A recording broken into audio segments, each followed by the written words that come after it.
러브레터 비전을 위해 기도해 주십시오. 하나님에게 러브레터를 받는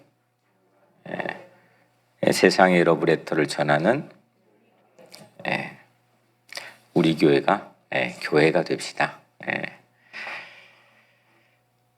오늘 사순절 11일째입니다. 제가 어제 설교 새벽 말씀 시작하면서 오는 도중에 달이 너무 가깝게 크게 보인다고 말씀드렸었잖아요. 근데 저녁에 알고 보니까 정월대 보름이었대요.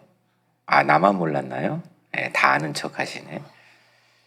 여튼 오늘은 또 비가 오는데 현장에 또 이렇게 그 예배 오신 여러분들을 너무 축복하고, 또 오늘은 홍대영 장로님까지 이렇게 오셔서 너무 감사합니다. 온라인 예배로 지금 25분이 드리고 계시는데, 온라인 예배를 드리는 여러분들 각자의 삶의 자리에서도 오늘 이 예배가 여러분들 모두에게 축복이 되기를 간절히 축원합니다.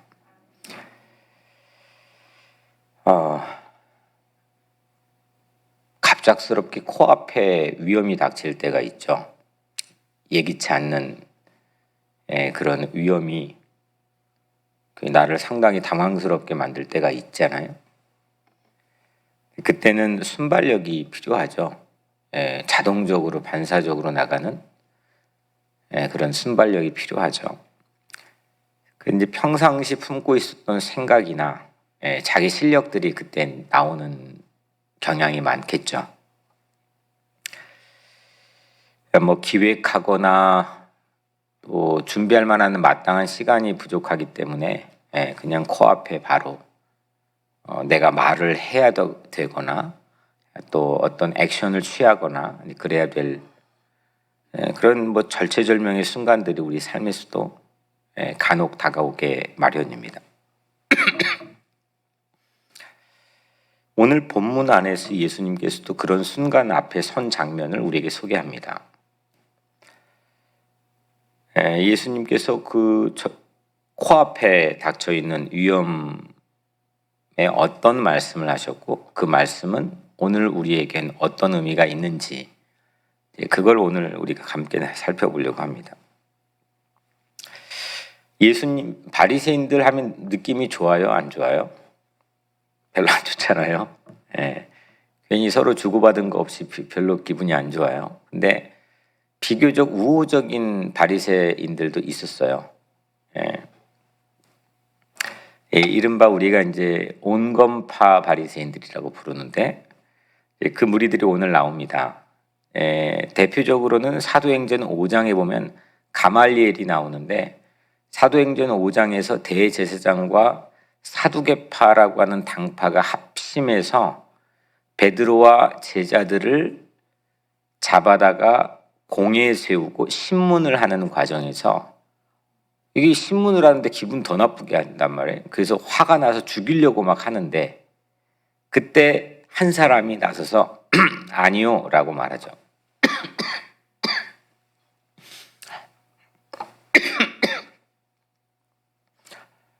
그 사람이 바리새인의 가말리엘입니다. 사도행전 5장에 상당히 장황하게 발언을 하죠. 조심해야 됩니다. 만약에 이 사람들이 믿고 있는 하나님이 진짜면 어떻게 하렵니까? 뭐 이런 쭉 이제 장황한 발언을 가말리엘이 해서 죽이려고 하는 시도 자체가 무산이 됩니다. 우호적이죠.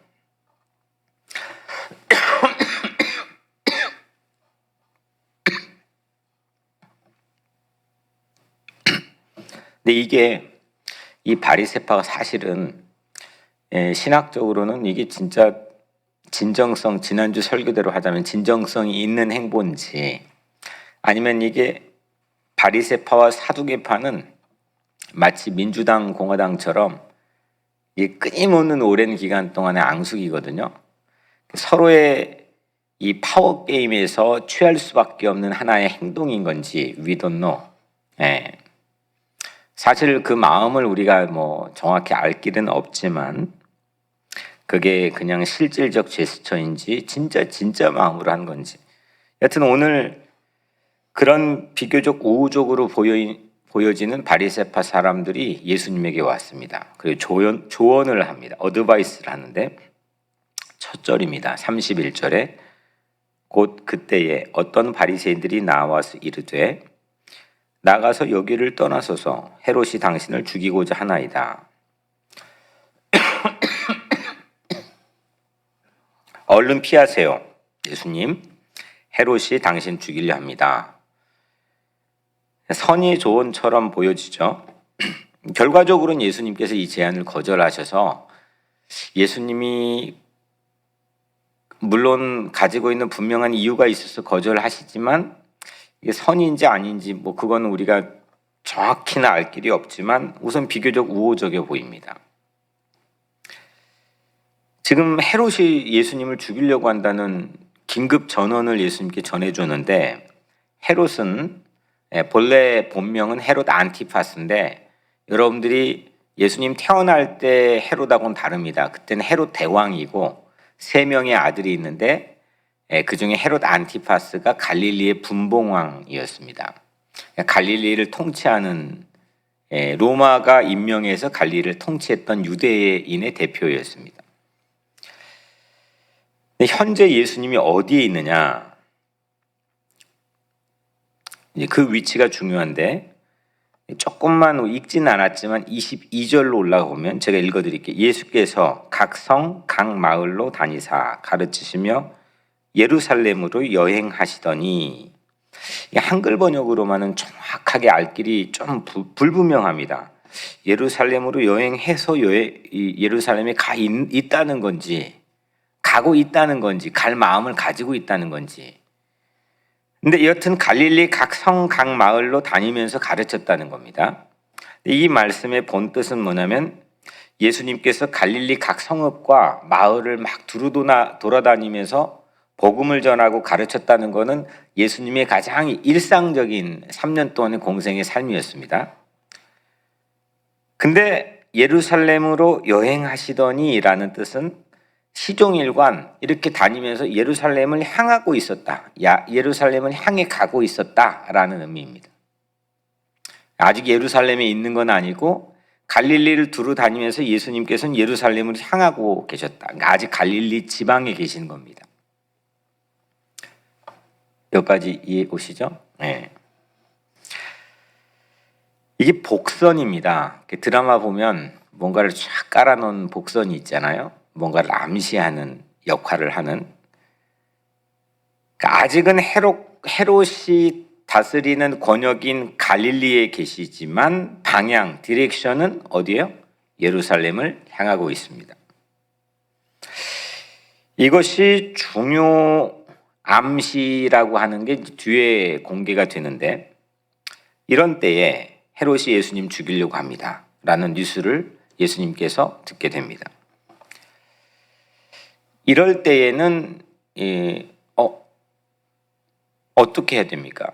여기 있으면 너 죽어 라고 하는 건데 그럼 여기를 빨리 빠져나갈 방법을 찾는 게 가장 큰 상책이겠죠. 좋은 베스트 웨이겠죠. 그러니까 예루살렘으로 향하는 발걸음을 재촉해서 갈릴리를 벗어나면 그 죽음의 위협으로부터 벗어나게 되는 거잖아요. 근데 예수님께서 대답을 합니다. 예수님의 대답이 오늘 이제 이런 암시가 31절, 그 다음에 예수님이 대답이 32절, 33절, 그리고 그 대답과 관련돼서 예수님이 마치 설교하는 것처럼 메시지를 전하는 게 34절, 마지막 35절. 됐죠? 1절, 2절, 3절, 4절, 5절. 이제 살펴보겠습니다. 먼저 코앞에 닥친 위험이 있다라고 한 전가를 듣고 거기에 대한 예수님의 답변을 보면 32절 같이 한번 볼까요? 읽을까요? 시작.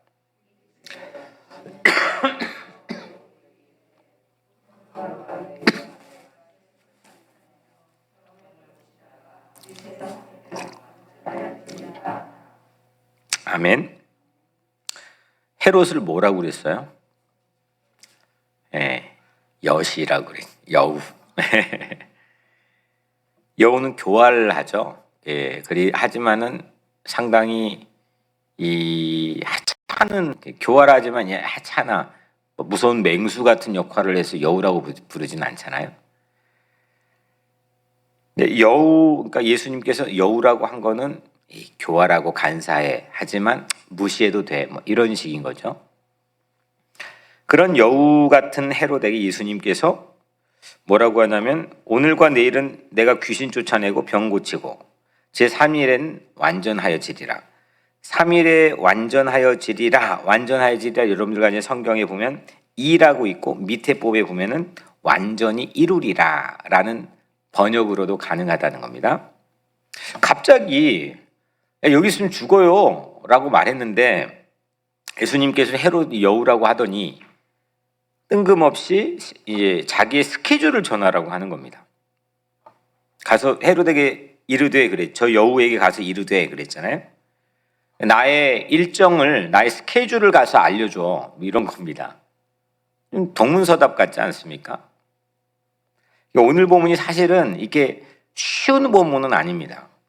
보면 오늘과 내일은 귀신 쫓고 병자 고치느라 난 바쁘고 사흘째 일을 마무리할 예수님의 스케줄을 가서 헤롯에게 여우에게 전해라 이겁니다. 오늘 내일은 지금 귀신 쫓고 병자 고치는 예수님들 하는 일이니까 생명을 살리는 일을 하고 그걸 때 분주하고 내가 만날 시간도 없고 도망갈 시간도 없고 제3일에는 목숨을 기꺼이 바쳐서 완성해야 되는 그런 스케줄이다라는 겁니다. 그거 가서 전하라는 거죠. 이 제3일이 뭐냐라고 하는 걸 잠깐 이 사이드로 짚어보면 제3일은 보통 뭘 생각합니까? 부활 생각하죠. 부활로 얘기하는 사람도 없잖아 있지만 여기는 뒷문맥을 보면 그리고 또 여기서 완전하여지리라 이게 완전히 이루리라 예수님이 십자가에 다 이루리라 하셨잖아요. 그걸로 또 뒷문맥에 보면은 십자가에 죽으시는 사건 그리고 부활을 같이 생각할 수 있겠죠. 여튼 헤롯의 위협 따위 내가 지금 상대할 정도로 한가하지 않아. 그냥 그 교활한 그 여우 같은 아이에게 그 헤롯에게 가서 전해. 이게 예수님의 답변이었던 겁니다. 33절은 더 단호합니다. 그러나 오늘과 내일과 모레는 내가 갈 길을 가야 하리니 선지자가 예루살렘 밖에선 죽는 법이 없느니라. 제게는 정말 멋지고 인상 깊은 말씀을 여기서 예수님이 해주셨습니다. 뭐냐면 내가 갈 길을 가야 하리니. 멋있지 않습니까? 제가 이런 상황은 아니었지만 20대 초반에 많은 대중들 앞에서 연설을 할 기회가 있었는데 딱 이 말을 한 적이 있습니다. 뭐 여기에서 제가 사용한 그런 인스피레이션을 받은 말은 아니었고 갈 길을 가야 한다. 뭐 이런 얘기를 한 적이 있는데 이 말의 뜻은 뭐냐면 이 말을 사용할 때는 막 위험이 있거나 이미 끝나 실패했거나 뭐 낙심되는 상황이거나 비난을 받는 상황이거나 이런 부정적인 상황에서 하는 말이 갈 길은 그래도 갈 길은 간다 그런 거잖아요. 그냥 뭐 잘 되는 호황의 상황에서 뭐 뜬금없이 갑자기 갈 길을 간다 이렇게 그거는 어법에 맞지 않잖아요. 그죠? 지금 생각해봐도 제가 인생의 한 말들 중에서 상당히 멋있는 말이다라고 생각되는 그 말 중에 하나입니다. 그런데 저와 비교조차 되지 않는 상황이죠, 당연히. 예수님께서 내가 갈 길을 가야 하리니 이 힘이 오늘 우리에게 꼭 필요한 줄로 믿습니다. 우리를 낙심시키는 일이 아무리 많을지라도 뚜벅뚜벅 주어진 스케줄대로 주어진 사명대로 하던 대로 해야 할 일들을 거침없이 갈 길을 간다는 심산으로 걸어가신다는 그 삶의 라이프의 자세 오늘 예수님께서 우리에게 보여주신 거죠. 내가 갈 길을 가야 하리니 아예 그냥 오늘 여기다 딱 새겨놓으셔요. 우리들의 연약함은 이런 암초를 만나게 되면 어떻습니까? 화가 나거나 중지하거나 연기하거나 삐지거나 뭐 여러 가지가 있잖아요. 우리가 가지고 있는 다 연약함이잖아, 이게. 그래서 하는 일이 지연이 되거나 그냥 스탑이 되거나 없어지거나 약해지거나, 이게 평범한 사람들이 가지고 있는 삶의 모습이죠. 이걸 오버컴하는 사람들은 밀고 가는 힘이 있는 거죠. 예수님의 이 말씀으로 여러분들의 힘을 얻기를 주의 이름으로 축복합니다. 헤롯이 아무리 생명을 위협한다고 해도 여기 있으면 죽어요, 빨리 도망가야 돼요 라고 하는데도, 야, 내 스케줄이 있다니까, 내 갈 길을 간다니까, 멋있지 않습니까? 예수님 하나 덧붙여요. 근데 선지자가 예루살렘 밖에선 죽는 법이 없느니라. 그래서 이제 3일이 부활도 되겠지만 십자가 죽음을 의미한다는 걸 먼저 말씀드린 거죠. 예수님은 어차피 갈릴리 헤롯의 권역 안에서 벗어날 뿐만 아니라, 그러니까 난 예루살렘 간다는 거 아닙니까? 예수님의 죽음에 헤롯 따위가 관여할 게 못 된다는 겁니다. 야, 이게 지금 여기에 네가 내 스케줄에 관여할 그런 위인이 못 돼라는 겁니다. 여기서 뭘 유추해 볼 수 있냐면, 사실 팩트로 지금이야 스케줄에 일시적 방해가 헤롯이 될 수 있다. 오케이. 예수님 버전으로 말하는 겁니다. 지금 이 상황에서는 내가 갈릴리 권역 안에 있고, 지금 상황에서는 그 사람이 권력으로 내 일을 방해할 수도 있고, 그건 내 삶에 지대한 영향을 미칠 수 있다. 오케이. 하지만 종국에는 아무런 관여할 힘이 없는 존재야, 이겁니다. 이런 자세를 우리가 이제 배우게 되자는 거죠. 뭐냐면 우리는 허다한 간극으로 갈등을 일으키잖아요. 그러니까 차이로 인해서. 하지만 먼 우주에서 보면, 만약에 먼 우주에서 보면 어떻습니까? 먼 우주에서 곽정란 권사님과 제가 나이나 성별이나 생김이나 너무 다 다르겠죠. 여기서 보면 곽정란 권사님 이렇게 알아볼 거 아니에요. 먼 우주에서 보면 우리를 알아봅니까? 차이를? 못 알아보죠. 먼지보다 더 작을 거 아닙니까? 뭐가 뭔지 어떻게 알죠? 그냥 똑같은 사람으로밖에 보이지 않지 않겠습니까? 지금 우리가 가지고 있는 많은 차이로 인하는 갈등이나 문제, 또 우리를 이렇게 위협하는 여러 가지 암초 같은 상황을 만났을 때도, 만약에 먼 우주에서 본다면 아무것도 아닌 거 아니에요.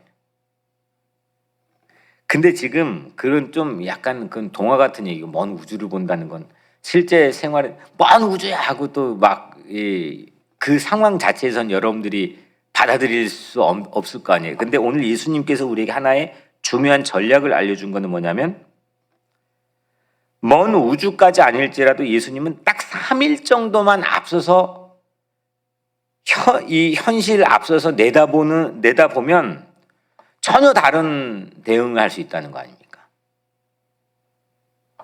헤롯 지금 나에게 영향 미칠 수 있어. 오케이. 근데 3일만 가보면, 야, 이게 아무것도 아니야. 거기서는 3일만 내다보면 오늘 이걸 전혀 다르게 해석할 수 있다는 거죠. 이해 오시는 거예요? 네. 그러니까 갈 길을 가는데, 내게 주어진 일을 가는데 그 중요한 방법으로 뭐냐면 3일만 내다보자는 거죠. 아브라함이 이삭을 데리고 하나님 지시할 산으로 가서 바치라 했더니 나무 장작 막 가지고 아들에게 지워서 가는데 3일 길 걸어간단 말이에요. 모르죠. 근데 3일을 내다보니까 오늘 액션을 납득할 수 없는 상황에서 하잖아요. 우리도 오늘 마찬가지로 여러 가지 상황들이 어려움이 있고 나에게 도전이 있고 그러지만, 예수님은 자기 스케줄을 3일 내다보고 그 3일로 인해서 오늘 전혀 사람들이 예측하지 못하는 행동을 하시잖아요. 막 무덤덤하게 이거 아무것도 아니야. 지금 나에게 오케이 영향 미칠 수 있지만 3일에는 이건 아무것도 아니야. 관여할 존재 위인도 안 돼. 이렇게 생각한다. 오늘 나에게 주어진 이슈를 전혀 다르게 해석하는 거죠. 그 예수님께서 늘 이 본문에서뿐만 아니라 늘 우리에게 보여주셨던 하나의 패턴이라는 거예요. 그래서 지금 이 순간으로 전체 그림이라고 생각한다면 나올 수 없는 반응이죠. 지금 이게 내 인생의 전체면 이건 그냥 태산이 무너지는 거죠. 그 다음에 예수님 답변을 우리가 한번 살펴봤고요. 마지막으로 예수님의 이 답변 앤서와 관련해서 설교를 한편 합니다. 짧은 메시지를 전하는데 34절 우리 같이 한번 읽겠습니다. 34절 시작. 예루살렘아 예루살렘아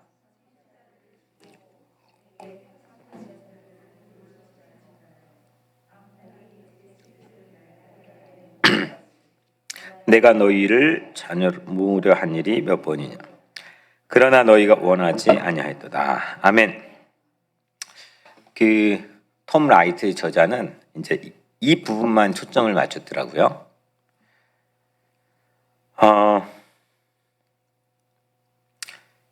실은 이 누가복음에 쓴 저자인 누가는 이 암탉이 제 새끼를 날개 아래 모음같이 했잖아요. 이 암탉을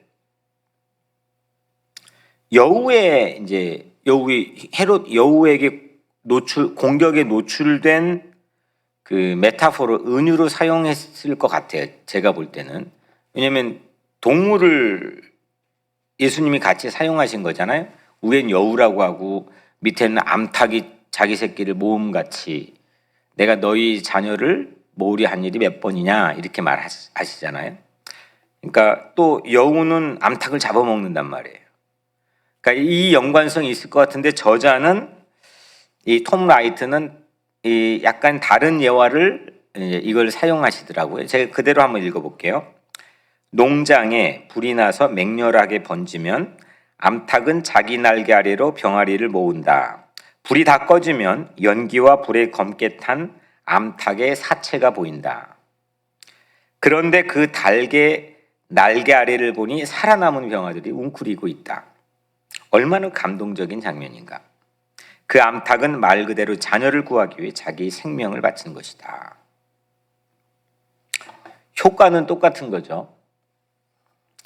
이게 불이 난 화재이던 톰 라이트가 쓴 화재이던 제가 관찰하기에는 이 여우와 암탉이라고 하는 이 관계에서 이 암탉이 여우로 인해서 위험에 노출된 상황이건 이때 암탉의 반응이 예수님의 두 번째 반응이에요. 첫 번째는 난 갈 길을 간다 그랬잖아요. 나는 내게 주어진 이 숙명과 같은 내 삶의 일정들, 스케줄들을 따라서 나는 갈 길을 간다. 이게 예수님의 첫 번째 반응이었고 두 번째는 암탉의 반응이에요. 내가 갈 길을 가야 하리니 이거 마음속에 새기시고 두 번째는 암탉이 제 새끼를 날개 아래 모음같이 암탉이 제 새끼를 날개 아래 모음같이 그러니까 여우의 위협에도 아랑곳하지 않고 느닷없는 위험에 맞닥뜨린 이 병아리의 암탉 역할을 예수님이 지금 떠맡고 계신다는 걸 우리에게 보여주시는 거잖아요. 누가복음에서 예수님이 자기 죽음을 몇 번 암시하셔요. 나는 이렇게 죽을 거야. 고난을 받고 뭐 그렇게 죽을 거야. 그리고 살아날 거야. 이렇게 암시하시죠. 근데 그 누가가 예수의 자기 죽음을 어떻게 이해했는지 묘사하고 있는 내용 중에서 이 암탉과 병아리 이 본문 안에 이거는 단연 압권이고 가장 인상적인 모습인 것 같아요. 암탉이 자기의 새끼를 날개 아래 모음같이 이게 지금 예수님이 십자가의 죽으심을 묘사한 예수님이 스스로 묘사한 거거든요.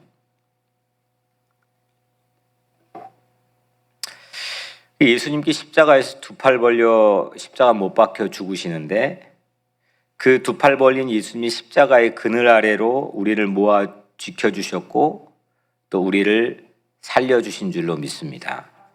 이게 그레이스, 은혜죠. 십자가 위에 벌린 예수님의 두 팔 아래에는 세상 그 어떤 곳보다도 안전합니다. 그리고 포근하고 평온합니다.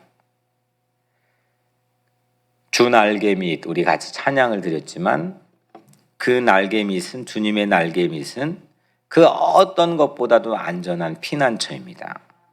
거기에는 기쁨이 있고 소망과 내일이 있습니다. 우리는 그럼 뭘 하면 되냐? 거기에 가면 됩니다. 거기에 빠져나오지 않고 거기 가만히 신뢰하고 여기 있어야지 하고 있으면 되는 겁니다. 막 거기서 부시락거리면서 막 움직이거나 밖에 무슨 일이 하고 나가거나 여긴 위험한가 봐 하고 다른 데로 가버리는 그것만 안 하면 되는 겁니다. 그거를 믿음이라고 합니다.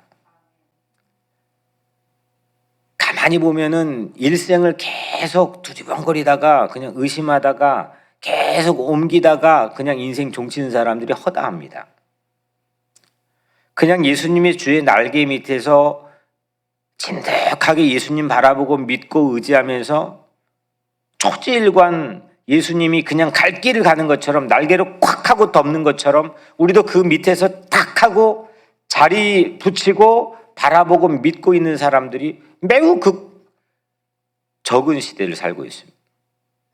그것만 하면 되는 겁니다. 그걸 믿음이라고 합니다. 예수님께서 갈릴리에서 예루살렘으로 디렉션을 잡고 향하고 있다고 그랬죠. 그죠? 그것처럼 예수님께서는 이 말은 갈릴리 예루살렘으로 향하고 있다는 것은 곧 나에게로 향하고 있다는 겁니다. 오늘 나에게로 향하고 있다는 겁니다. 내 안에서 십자가에 못 박혀 죽으시는 사건이 일어났다는 겁니다. 그리고 나를 날개로 쫙 펴서 어떤 위험에서도 나를 품고 지키고 살리셨다는 걸 말하는 겁니다. 나는 그 예수를 믿으면 됩니다.